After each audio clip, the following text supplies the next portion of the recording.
کو مالا مال کریں گے اور بیٹی کو محروم اور کنگال کریں گے؟ ہاتھ اٹھائیے انشاءاللہ۔ خیر، ابھی مفتی صاحب بیان کر رہے تھے کہ بیٹی کو میراث سے آپ کو محروم نہیں کرنا، میراث سے بھی محروم نہیں کرنا ہے، تعلیم سے بھی آپ کو محروم نہیں کرنا ہے۔ ایک راز کی بات، نکتے کی بات سنیے۔ دودھ پیتا بچہ باپ کی گود میں اگر پیشاب کرے، بدن کو نہیں لگا ہے، کپڑے کو لگا ہے، تو امام شافعی رحمۃ اللہ علیہ لکھتے ہیں کہ کپڑا اتارنے کی ضرورت نہیں ہے، ایک مٹھی پانی ماریے، 2 مٹھی پانی ماریے، 3 مٹھی پانی مار دیجئے، دھو دیجئے، گاڑ دیجئے، نچوڑ دیجئے، کپڑا آپ کا پاک ہو گیا، اتارنے کی ضرورت نہیں۔ لیکن یہی دودھ پینے والے بچہ نہیں ہے بلکہ بچی ہے، لڑکی ہے، اگر اس نے ماں باپ کی گود میں پیشاب کر دیا تو امام شافعی رحمۃ اللہ علیہ کہتے ہیں اب کپڑا اتارنا پڑے گا، بار بار دھونا پڑے گا، داغ دھبے چھڑانے پڑیں گے، داغ گارنا اور نچوڑنا پڑے گا، تب مکمل کپڑا پاک ہوگا۔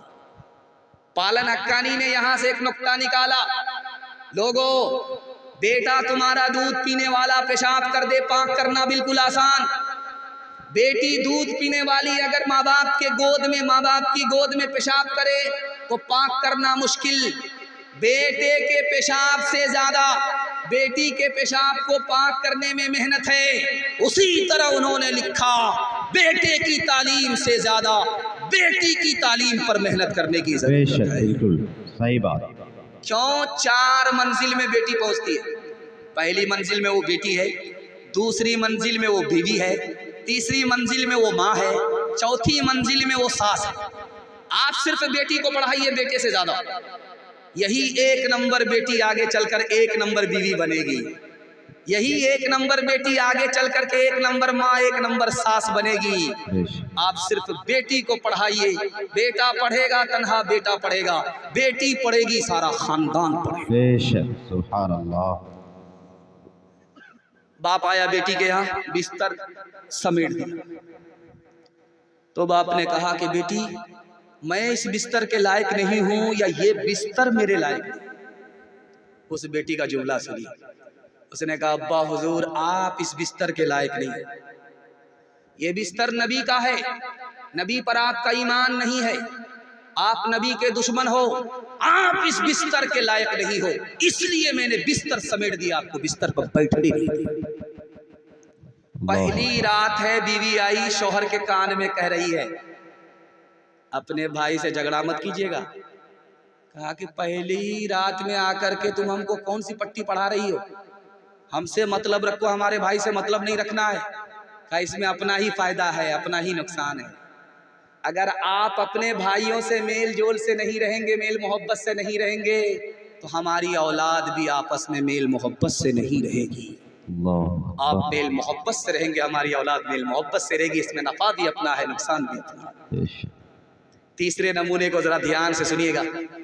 حجاج بن یوسف کے دربار میں بہن آئی، 3 آدمی گرفتار ہے، کہ میرا بیٹا گرفتار ہے چھوڑ دو، میرا شوہر گرفتار ہے چھوڑ دو، میرا بھائی گرفتار ہے چھوڑ دو۔ حجاج بن یوسف نے کہا تمہارے لیے 1 کو چھوڑ سکتا ہوں، 2 کو پھانسی پر چڑھا کر کے رہوں گا، یہ میرا آخری فیصلہ ہے، تمہیں 5 منٹ کے لیے سوچنے کا ٹائم دیا، جلدی سے فیصلہ کرو، ہمیں بتاؤ کہ تھوڑا چھوڑانا کس کو ہے، پھانسی کے حوالے کس کو کرنا ہے۔ اس عورت نے 5 منٹ میں فیصلہ لے کر کے حجاج بن یوسف کو سنایا کہ میرے بھائی کو چھوڑ دو، بیٹے کو پھانسی ہوگی، شوہر کو پھانسی ہوگی۔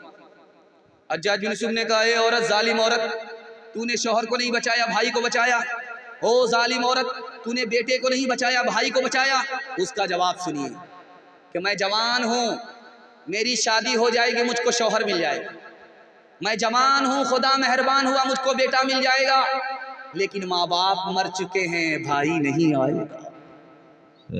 آخری نمونہ آپ کی خدمت میں رکھنے کے لیے جا رہا ہوں۔ بیٹی کی بھی وہی عمر ہے، ماں کی بھی وہی عمر ہے۔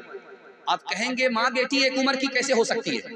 ماں سوتیلی ہے، بیٹی سوتیلی ہے، لیکن سوتیلا سلوک نہیں ہے۔ ماں کا نام عائشہ ہے، بیٹی کا نام فاطمہ ہے۔ ماں دل کی بات بیٹی سے کہتی ہے سہیلی کی طرح، اور بیٹی دل کی بات ماں سے کرتی ہے سہیلی کی طرح، سوتیلا سلوک نہیں ہے۔ ماں کی مجلس میں بیٹی مسکراتی ہے تو ماں نے ہاتھ پکڑ کر کے کہا بیٹی مسکرانے کا موقع نہیں تھا، کیوں مسکرا رہی ہو؟ حضرت عائشہ نے کہا کہ بیٹی فاطمہ مسکرانے کا کوئی موقع نہیں ہے، پھر کیوں مسکرا رہی ہو؟ تو فاطمہ نے کہا خیال آیا۔ کہا کیا خیال آیا؟ کہا میں تو رسول اللہ کی بیٹی ہوں، آپ تو ابو بکر کی بیٹی۔ سمجھ میں آ گیا کہ بیٹی کو فخر ہو رہا۔ ادب بھی دینا ہے، حوصلہ بھی دینا ہے۔ حضرت عائشہ نے کہا بیٹی تم نے سچ کہا، اسی نبی کے صدقے میں ایمان ملا۔ بیٹی تم نے سچ کہا، اسی نبی کے صدقے میں قرآن ملا۔ بیٹی تم نے سچ کہا، لیکن بیٹی مجھے بھی ہنسی آ رہی ہے۔ اب بیٹی کے کان کھڑے ہوئے کہ ماں کو کس بات پر ہنسی آ رہی ہے؟ تو ماں نے کہا بیٹی ایک وقت آئے گا تو انتقال کرے گی، قبر میں پہنچے گی۔ میرا وقت آئے گا، میں انتقال کروں گی، قبر میں پہنچوں گی۔ بیٹی میرے حق میں فیصلہ ہوگا، میں جنت میں جاؤں گی قبر سے نکل کر کے۔ تیرے حق میں فیصلہ ہوگا، تو قبر سے نکل کر کے جنت میں جائے گی۔ لیکن بیٹی میں حس اس بات پر رہی ہوں کہ جب تو جنت میں جائے گی تیرے ہاتھ میں علی کا ہاتھ ہوگا۔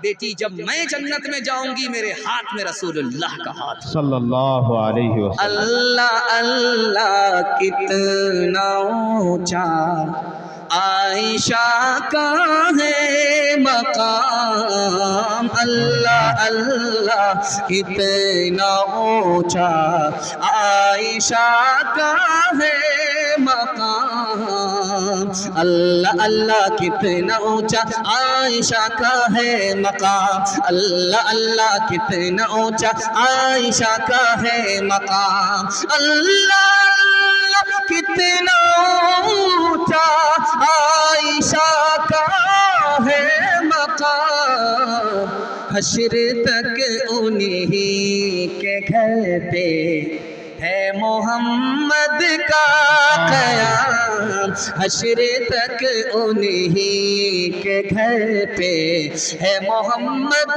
کا قیام، جس پہ باندھا تھا خدا کے دشمنوں نے اتہام، آج تک انسان شرمندہ ہے اس الزام پہ، ہو میرے ماں باپ قربان اس مقدس نام پر، ہو میرے ماں باپ قربان اس مقدس نام پر، ہو میرے ماں باپ قربان اس مقدس نام پر، عائشہ کے سینکڑوں احسان ہے اسلام پر، عائشہ کے سینکڑوں احسان ہے اسلام پر۔ عورتوں کے حوالے سے آخری پیغام